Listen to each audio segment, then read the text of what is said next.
Palavra da Verdade, com Hernandes Dias Lopes. Meus amados, nós vamos então abrir a Palavra de Deus no livro de Eclesiastes, capítulo 1.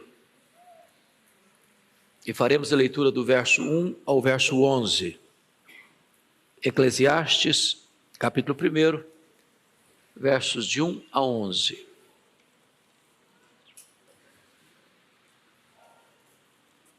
Lido o texto, por favor, mantenha sua Bíblia aberta nesta passagem, por favor.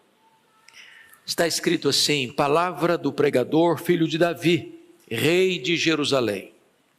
Vaidade de vaidades, diz o pregador, vaidade de vaidades, tudo é vaidade. Que proveito tem o homem de todo o seu trabalho com que se afadiga debaixo do sol? Geração vai, geração vem, mas a terra permanece para sempre. Levanta-se o sol e põe-se o sol, e volta ao seu lugar, onde nasce de novo. O vento vai para o sul e faz o seu giro para o norte. Volve e revolve-se na sua carreira e retorna aos seus circuitos. Todos os rios correm para o mar, e o mar não se enche. Ao lugar para onde correm os rios, para lá tornam eles a correr. Todas as coisas são canseiras tais que ninguém as pode exprimir. Os olhos não se fartam de ver, nem se enchem os ouvidos de ouvir. O que foi é o que há de ser, e o que se fez, isso se tornará a fazer. Nada, pois, novo debaixo do sol. Alguma coisa de que se possa dizer, vê, isto é novo? Não, já foi nos séculos que foram antes de nós. Já não há lembrança das coisas que precederam, e das coisas posteriores também não haverá memória entre os que hão de vir depois delas. Eu gostaria de meditar à luz desse texto sobre o tema em busca do sentido da vida. Em busca do sentido da vida. Há um consenso, e esse consenso é eloquente, de que o livro de Eclesiastes é o livro mais complicado da Bíblia. É o livro mais difícil de ser interpretado da Bíblia. Salomão escreveu 3 obras. Ele escreveu o Cântico dos Cânticos na sua juventude, escreveu Provérbios na sua maturidade e escreveu Eclesiastes na sua velhice. Escreveu muito mais coisa. Por exemplo, a Bíblia diz que ele escreveu 3.000 provérbios, escreveu 1.005 cânticos. Foi um cientista, um especialista em plantas, em animais, um homem, diríamos nós hoje, de cultura enciclopédica. Aqui nesse livro ele retrata as crises da alma, as dores da alma, a busca do sentido da vida. Ele escancara o seu coração, revela suas próprias lutas interiores. Muitas vezes o livro parece um livro pessimista, quase que sem esperança, mas ao fim da obra, ele vai concluir que a suma de tudo é temer a Deus e guardar os seus mandamentos. Eu gostaria então que você, com a Bíblia aberta comigo, observássemos esta passagem. E ele começa a palavra do pregador, filho de Davi, rei de Jerusalém. Notem que ele não se apresenta, eu sou Salomão. É um livro de certa forma anônimo. Por outro lado, esse verso primeiro não deixa dúvida de quem ele é, porque ele se apresenta como filho de Davi, embora Davi tivesse outros filhos, mas nenhum filho de Davi foi rei de Jerusalém. Então, dos muitos filhos de Davi, quem foi rei de Jerusalém foi Salomão. Então não há possibilidade de alguém atribuir este livro a outro autor. Somente Salomão se encaixa dentro desta apresentação. A palavra pregador aqui no hebraico é a palavra koeler. E koeler é mestre, é professor. E é curioso que o livro Eclesiastes está ligado ou vinculado à ideia de eclésia. E eclésia é a palavra para assembleia, para a igreja. Então eu não estou falando de um professor ou de um pregador diante de uma classe acadêmica. Eu estou falando diante de um pregador ou de um pastor diante da igreja. Ele está ensinando o seu povo. Mas me permita, antes de entrar na exposição do texto propriamente dito, ainda na apresentação de quem está se dirigindo a nós, e Salomão foi escolhido por Deus para ser rei de Jerusalém antes de ser concebido. Além disso, o próprio Deus o escolhe e Davi promete a Batseba de que ele seria rei, seu sucessor.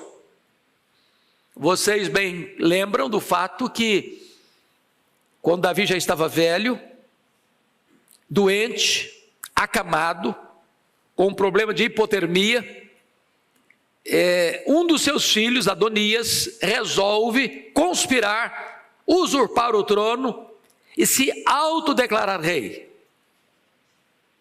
E Davi tem pulso ainda para reverter esse quadro e coroar Salomão ainda em vida, depondo desta forma o rei usurpador Adonias.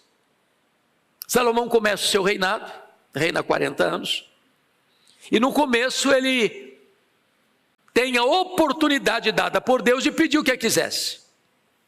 E ele sabiamente pede para Deus discernimento, sabedoria para governar. Isso agradou o coração de Deus, e Deus diz: eu vou lhe dar sabedoria e vou lhe dar riquezas. E Salomão veio a ser o homem mais sábio, Salomão veio a ser o homem mais rico da sua geração. Salomão teve o privilégio de realizar o sonho do seu pai. O sonho do seu pai, Davi, era construir um templo ao Senhor. Conseguiu arranjar todo o material, todos os recursos necessários, mas Deus não o permitiu construir o templo. Ele era um homem de guerra. Suas mãos tinham sangue das batalhas. Então Salomão é o homem que vai cumprir o sonho do pai e construir o templo, construir palácios. Mas Salomão tem um grande problema. Se você ler Deuteronômio 17, na época de Moisés, 500 anos antes de Salomão, sabendo Deus que o povo de Israel pediria um rei, Deus, o job description, Deus deu o papel que um rei deveria desempenhar ao assumir o trono de Israel. E dentro desses preceitos divinos, algumas coisas um rei não podia fazer. Primeiro, ele não podia acumular para si cavalos. Por quê? Porque não podia confiar no exército. Não podia multiplicar para si ouro. Não para o reino, para ele, ouro, para não confiar no poder econômico. Não podia multiplicar para si mulheres. O aspecto aqui não é tanto por devassidão moral. O problema aqui é que as muitas mulheres procedentes de diversas nações, com seus muitos deuses, poderia corromper o coração do rei e tirá-lo dos caminhos de Deus, para um caminho de idolatria. Salomão quebra todos esses preceitos. Salomão multiplicou para si cavalos, voltando ao Egito para comprar os cavalos. Salomão multiplicou para si ouro. Salomão multiplicou para si mulheres, a ponto de ter no seu harém 1000 mulheres, 700 mulheres, 300 concubinas. Mas não foi só isso. Salomão resolve manter um luxo extremo, exagerado, incomum, e estabeleceu províncias para que cada uma delas sustentasse o palácio com toda a sua pompa, com todo o seu luxo, com todo o seu conforto, durante um mês. Ou seja, o rei rico, o povo pobre. Mas ele fez mais. Ele estabeleceu o trabalho escravo, feitores de escravos. Enquanto o rei nadava em luxo, em ouro, em prata, em requinte, O povo estava gemendo para pagar a conta do palácio. Mas fez mais. Ele pesou a mão sobre o povo em tributos e impostos, a ponto do povo sentir-se com o pescoço esfolado pelos tributos pesados. Mas ele fez mais. Já no final da vida, diz a Bíblia que além de viver no luxo e o povo viver na miséria, além de manter todo o luxo da corte, à custa do povo, porque não tem almoço de graça, se alguém está luxando, alguém está pagando a conta, ele acabou construindo capelas para os deuses das suas mulheres, e templos pagãos defronte ao templo de Jerusalém. Mas tem mais, ele acabou adorando os deuses pagãos dessas muitas mulheres.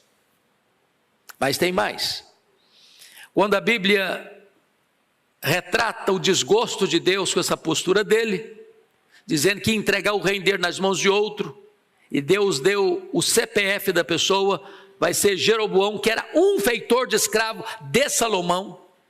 Ele persegue esse cidadão para matá-lo, e esse cidadão tem que fugir para o Egito. Mas finalmente, Salomão não faz corretamente o seu sucessor. Só tem 3 filhos de Salomão mencionados na Bíblia. Roboão era um deles, o sucessor de Salomão.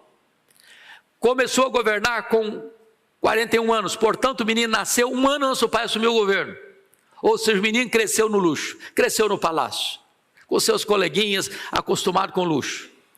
Quando ele assume o governo, depois da morte de seu pai, no ano 931, o povo veio sob a liderança desse indivíduo, Jeroboão I, para pedir para ele: alivia os impostos, e nós vamos servir você, vamos ser leais a você.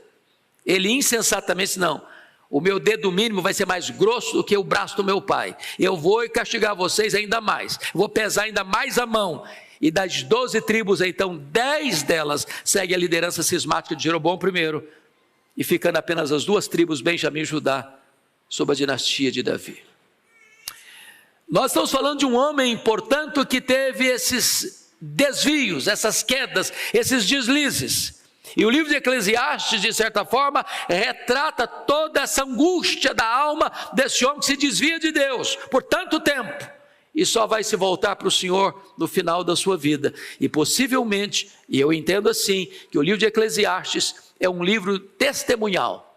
Ele está aqui na velhice, já no final da vida, depois que ele se volta para o Senhor, a suma de tudo é temer a Deus, guardar os seus mandamentos, e vai contando para nós as lutas que viveu, as angústias que viveu, as dores que viveu, as decepções que colheu, as frustrações que experimentou numa vida sem Deus.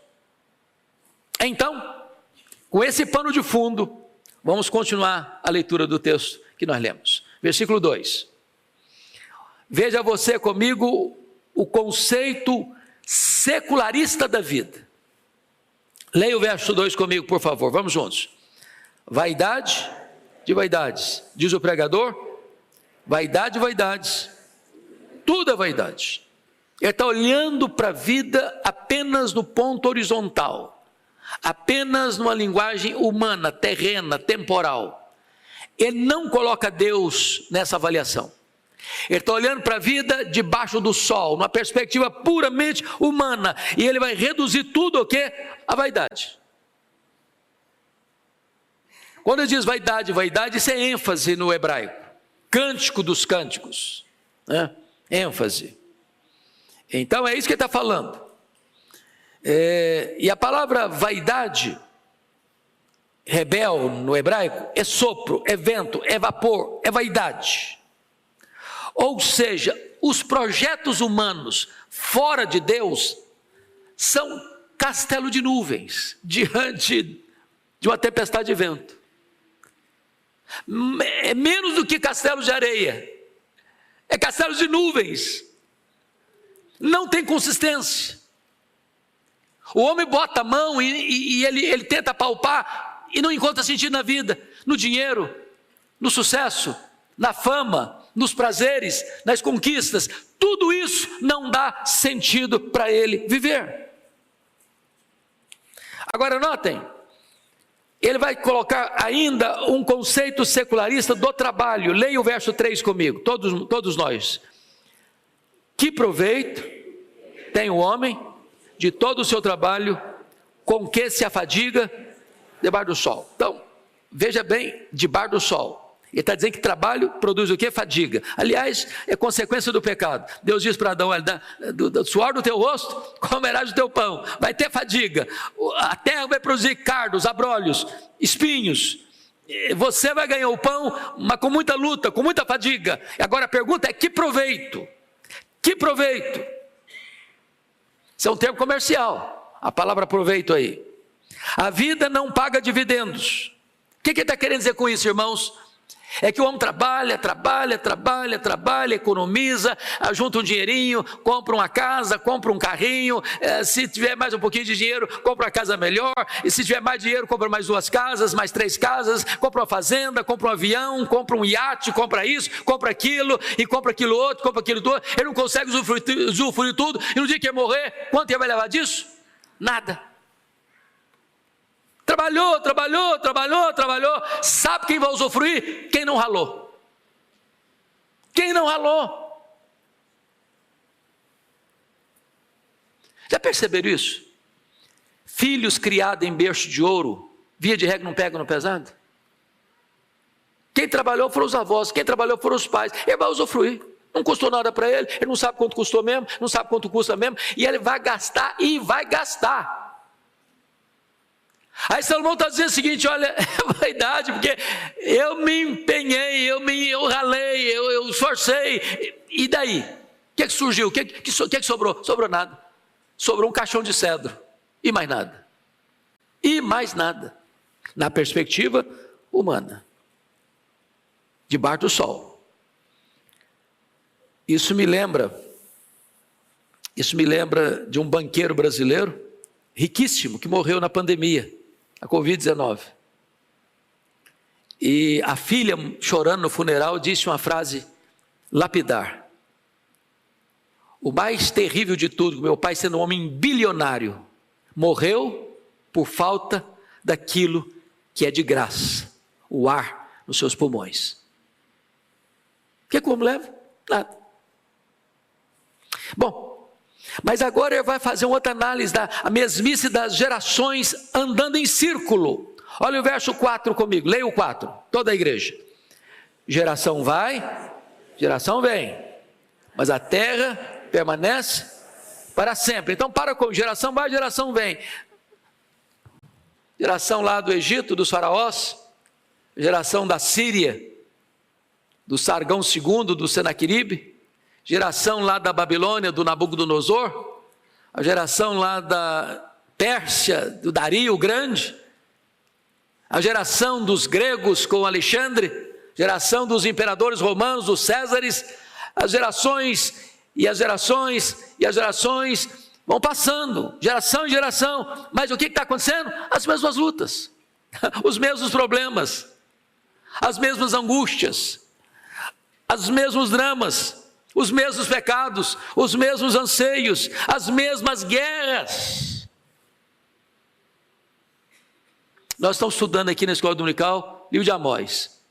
Você lê Amós hoje, você está fazendo uma radiografia da sociedade brasileira, da sociedade americana, da sociedade europeia. Os homens, irmãos, mudou a tecnologia. Nós somos a geração da internet. Nós somos a geração da propulsão a jato. Nós somos a geração que explora o espaço. Nós somos a geração da cirurgia robótica. Nós somos a geração que empacota na cabeça de um alfinete os dados genéticos dos mais de 8 bilhões de habitantes. Mas nós somos as gerações com os mesmos problemas de 2000 anos. Geração vai, geração vem. A terra está aqui. Os problemas são os mesmos. Os mesmos. É uma mesmice só, mudou nada. Agora ele vai dizer que essa mesmice não é só no ser humano, não. Essa mesmice está aí na natureza. E ele vai explicar. Olha comigo o verso 5. Leia o 5 comigo. Levanta-se o sol e põe-se o sol. E volta ao seu lugar onde nasce de novo. Ele está falando não cientificamente, ele está falando aquilo que nós falamos todo dia: o sol nasce, o sol se põe. Não é a linguagem nossa? Embora a gente sabe que é a terra que gira, mas na nossa cabeça, na nossa linguagem, é o sol que está andando. E o sol vai de onde para onde? Vai do leste para o oeste. Nasce no leste, se põe no oeste. Amanhã vai fazer o quê? Vai nascer no leste, vai se pôr no oeste. E depois de amanhã vai fazer o quê? Vai nascer no leste, vai se pôr no oeste. E na semana que vem vai fazer o quê? Nascer no leste, se pôr no oeste. E no mês que vem vai fazer o quê? A mesma coisa. E na próxima década, a mesma coisa. E no próximo século, a mesma coisa. No próximo milênio, a mesma coisa. Não tem progresso, não tem avanço. Você está fazendo sempre, desde o dia que foi criado, a mesma coisa. Nunca mudou a sua rota. O que Salomão está vendo? Mesmice. Mesmice. Mas não é só no sol, não. Olha agora essa rotina no vento. Olha o verso 6, leia o 6 comigo. O vento vai para o sul, faz o seu giro para o norte, volve-se, revolve-se na sua carreira, retorna aos meus circuitos. Olha aí, o vento, no mesmo círculo, no mesmo círculo. Ele vai para o sul, faz seu giro no norte, ele volve, revolve-se, volta para o mesmo circuito. Desde quando? Desde o começo da criação. Não tem progresso, não tem avanço, é a mesmice de sempre. Ele está olhando para uma visão tão pessimista da criação, que a crise dele ecoa na natureza, e a mesmice da natureza reverbera dentro dele. Reverbera dentro dele. Mas não é só também o sol e o vento, não. Ele vai dizer que os rios estão na mesma situação. Leia o verso 7 comigo, por favor, todos nós. Todos os rios correm para o mar. O mar não se enche. Ao lugar para onde correm os rios, para lá tornam eles a correr. Então, olha aí. Todo rio vai para onde? Para o mar. O mar se enche? Não se enche. Tem evaporação, a água sopra as nuvens, a chuva desce para a terra pega a enxurrada, leva para o rio deságua no mar, vem a evaporação, a água sopra as nuvens, a chuva desce. Isso está acontecendo ontem, acontece hoje, vai acontecer amanhã, até Jesus voltar, até a restauração de todas as coisas. Tudo isso vai acontecer do mesmo jeito. Do mesmo jeito.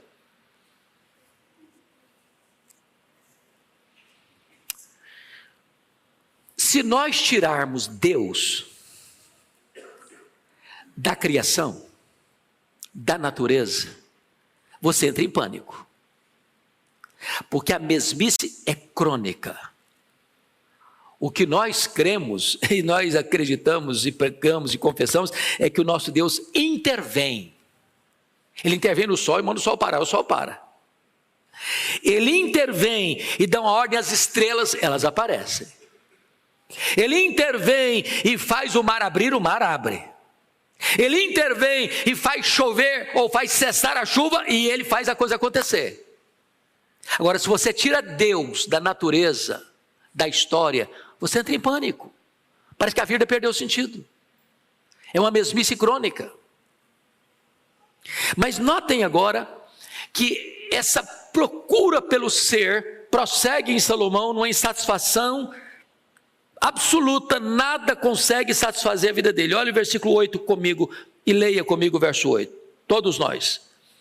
Todas as coisas são canseiras tais que ninguém pode as exprimir. Os olhos não se fartam de ver, nem se enchem os ouvidos de ouvir. Então vamos entender aqui, olha a crise desse homem, olha o desespero desse homem. Estou falando do homem mais sábio, do homem mais rico, do homem mais poderoso, do homem que tem a mesa mais farta, do homem que tem as roupas mais caras, do homem que tem as camas mais visitadas pelas mulheres mais belas do mundo. E ele tem uma grande insatisfação.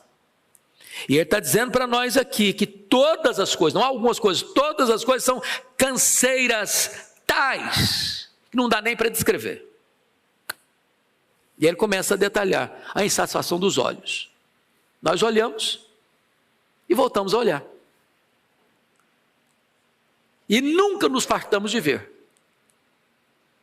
Nunca chegará o dia que você vai dizer assim: eu já vi tudo, não quero ver mais nada, agora eu quero que apague a minha visão. Eu quero continuar vendo, porque os olhos são insaciáveis. Você ouviu e continua ouvindo, e amanhã vai ouvir de novo, e jamais você vai dizer: eu não quero ouvir mais nada, eu quero cessar esse sentido que eu tenho da audição. Os ouvidos são insaciáveis. Há uma busca que não se encontra. Essa é a angústia desse homem. Mas mais do que isso, ele começa a perceber que há uma repetição da história e nada é novo na história ao redor dele. Ele está encurralado pela falta de sentido da vida, se olha a vida apenas debaixo do sol, na perspectiva horizontal, humana, terrena, temporal. Confira comigo o verso 9 e 10. Leia o 9 e 10 comigo, por favor. Vamos juntos. O que foi é o que há de ser, e o que se fez se tornará a fazer. Nada há, pois, novo debaixo do sol. Verso 10. Alguma coisa de que se possa dizer: vê, isto é novo? Não. Já foi nos séculos que foram antes de nós. Então vamos entender isso aqui. Ele está dizendo que não há novidade. O que está acontecendo hoje? O que aconteceu na época dele, 1000 anos antes de Cristo, 3.000 anos de nós. Então, o que acontece? Nascimento e morte. O que acontece? Celebração e choro. O que acontece? Conquista e perda. O que acontece? Paz e guerra. O que acontece? Acordos e conflitos. O que acontece? Esperança e desespero. Não é isso que você está vendo? É isso que existia 3.000 anos. Não tem nada novo. Você tem novas tecnologias, mas o problema do homem é o mesmo. As crises são as mesmas, os pecados são os mesmos, a cobiça é a mesma, a vaidade é a mesma, os sonhos são os mesmos. E aí ele vai dizer uma coisa assim interessantíssima, no verso 11, não há lembrança. O que ele está querendo dizer com isso? Está querendo dizer com isso que pessoas e acontecimentos passam pela nossa vida e passam. E ficam lá atrás. Por exemplo, se eu fizer uma pergunta aqui no auditório, honesta e simples, quem aqui, nesse auditório, me cita o nome do seu tataravô e da sua tataravó? Quem sabe? Mas foram pessoas importantes da sua família. Você não se lembra? Sabe o que significa isso? O seu tetraneto não vai saber que você existiu? Desculpa me dar essa notícia para você. Você nem vai ser lembrado. As pessoas passam. E não há lembrança. Vocês se lembram da fala do John Lennon, dos Beatles, de Liverpool? Ele afirmou na década de 70, depois de 10 anos que estavam no auge: nós somos tão conhecidos, nós somos tão relevantes, nós somos tão amados, que nós somos mais famosos do que Jesus Cristo. Bom, John Lennon foi assassinado em 1980 por Mark David Chapman. E só os mais apreciadores dos Beatles sabem de cor o nome dos 4 componentes da banda. Você sabe? Bom, John Lennon, Paul McCartney, George Harrison, Ringo Starr. Eu sei porque eu tomei nota. Também não sabia.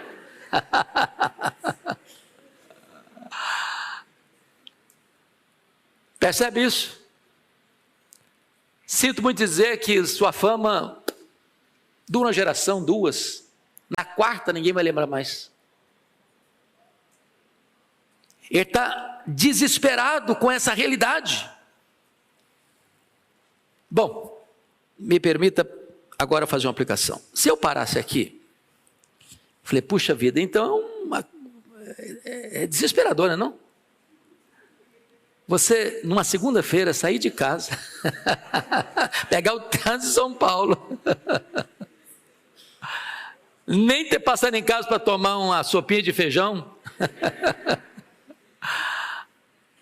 para escutar isso, quer dizer que não tem sentido mesmo, a vida não faz sentido mesmo, esse vazio mesmo, essa vaidade toda mesmo.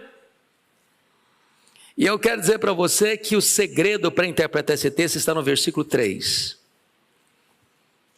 Que proveito tem um homem de todo o seu trabalho que se afadiga debaixo do sol? Ele está olhando a vida debaixo do sol. Sabe por que tem tanta gente hoje pulando do prédio, se esborrachando no asfalto? Tendo muito dinheiro, tendo sucesso e fama, tendo beleza física. Porque eles estão olhando a vida só debaixo do sol.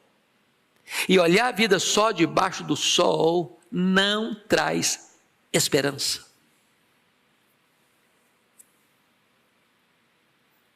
Pode ter dinheiro. Salomão, no capítulo 2 desse livro, vai dizer que ele teve riqueza, que ele teve prazer, que ele teve fama, como ninguém. E olhando a vida só debaixo do sol, o que ele encontrou foi bolha de sabão, foi vaidade, nada, exprimia e não saía nada. Agora, você e eu que viemos aqui, olhamos a vida acima do sol. Você olhamos a vida na perspectiva de Deus, da eternidade. E nós afirmamos com toda a força da nossa alma que nós não olhamos a natureza com essa visão pessimista.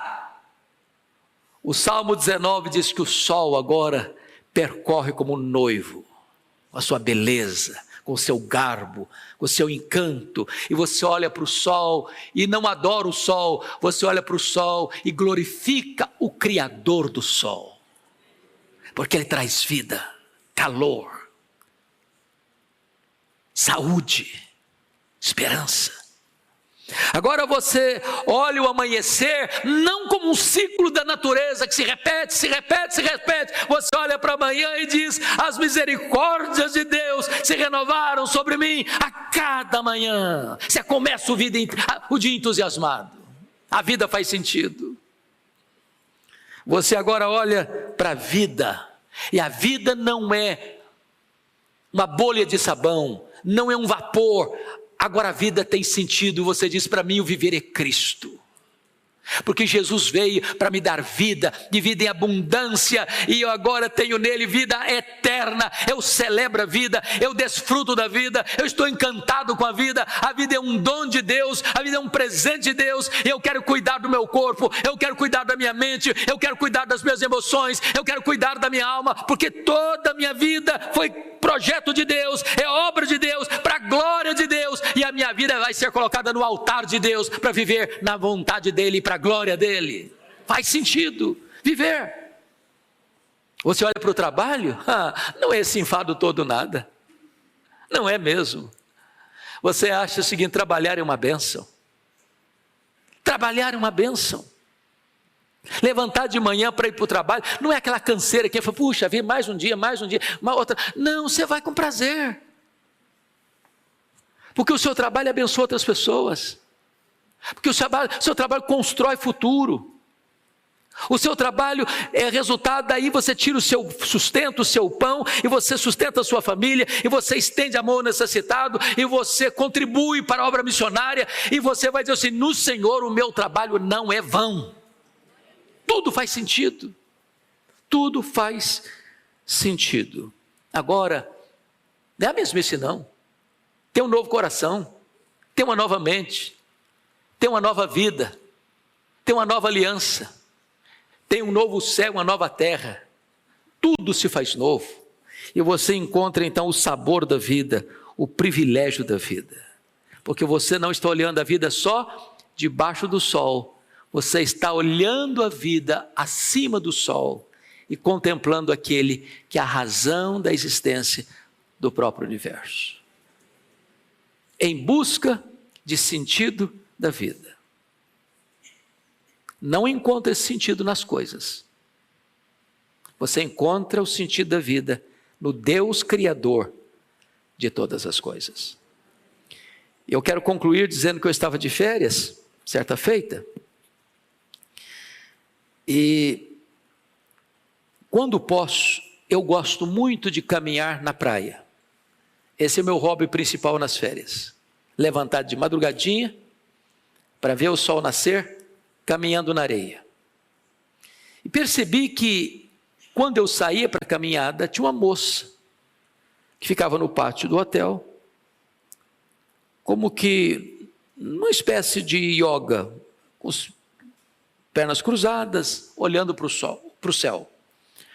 Aí quando eu voltei, o sol já tinha nascido, já estava brilhando, e ela estava lá, numa liturgia, adorando o sol. E eu, curioso, me aproximo dela, e a hora que ela deu uma pausazinha, eu perguntei: o que você está fazendo?